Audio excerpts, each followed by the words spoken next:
आप सुन रहे हैं एजी एंटरटेनमेंट की धमाकेदार प्रस्तुति।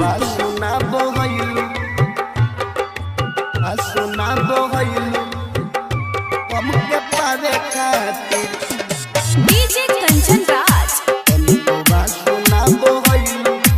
Hajipur Vaishali mix by AG recording studio.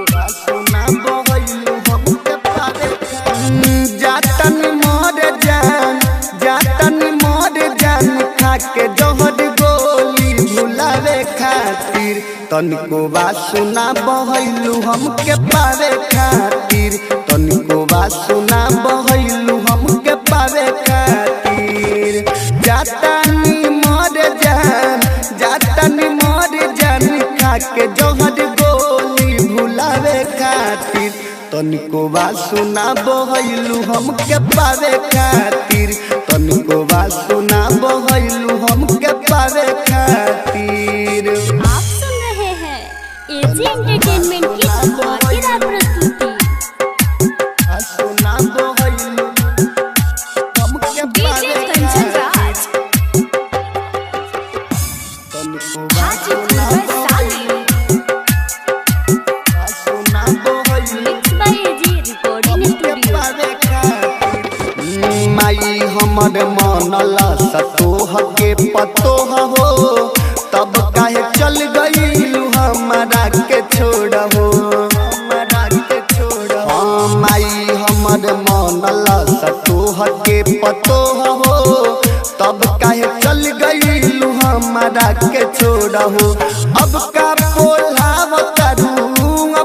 Pulao तारू सुन मोरी रानी बतावे खातिर तनिको बात सुना बहैलू हमके पावे खातिर तनिको बात सुना बहैलू हमके पावे खातिर। आप सुन रहे हैं एजी एंटरटेनमेंट की धमाकेदार प्रस्तुति।